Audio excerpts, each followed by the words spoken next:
Of all the duties a fiduciary committee faces, the challenge of monitoring the funds offered in their plan lineups can be among the most intimidating. Given that many committee members are far from investment professionals, over-reliance on the plan's financial advisor is not uncommon. Unfortunately, it's an open secret in the investment industry that most advisors simply aren't that great at fund selection. Many advisors will even attempt to stray your focus to other activities to cover up their low performance. They will recommend funds based on the previous track records, or worse yet, due to the promise of personal commissions or gifts. Nonetheless, a committee will often listen to the advisor's pitch, embellished with misleading information. The committee will fall for their expertise and give consent for a new fund to be added to the menu without realizing that the advisor has been transparent about everything except plan performance. It's only later, when the advisor reveals that the fund has since taken a nosedive, that the committee wonders where things went wrong. One of the best ways to go about this is to set a benchmark performance goal for each fund in your lineup. Indexes tend to serve as great means of comparison. Regularly comparing each fund's performance to its index benchmark is a simple way to spot problems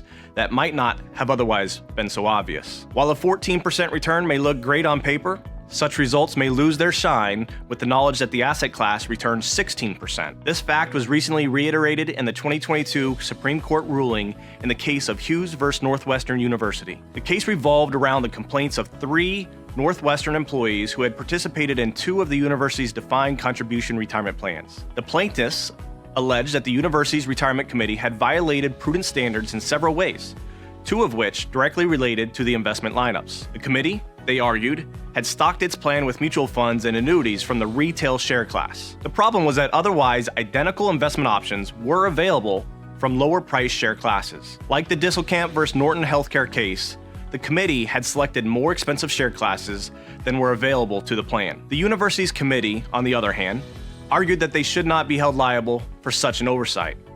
Why? Because they had provided a large array of different investment choices in their plan lineup, including the lower cost passive investments that the plaintiffs wanted. Ultimately, the Supreme Court didn't buy the committee's argument. The bottom line, the court found, was that offering plan participants lots of different investment options was no excuse for allowing some of them to be bad options. While we may never know exactly how such an oversight happened in the first place, the case also illustrates the importance of ensuring that your plan offers the least expensive share classes available. As the university's committee may have learned the hard way, it's never a good idea to assume that this is something your provider is doing for you. While every committee relies on their financial advisor's help, it's important to realize that their advice may be conflicted. Above all, performance matters. Maintaining a prudent investment lineup is a foundational job every fiduciary is entrusted with, and one that must be taken very seriously. As the Mizzou performance study indicates, most plans can't outperform an all-index lineup. When a plan underperforms by 0.25%, the participant loses thousands of dollars they could have otherwise enjoyed. Choose the plan advisor that will not only prepare participants for retirement, but will also prioritize the best interest of every plan participant.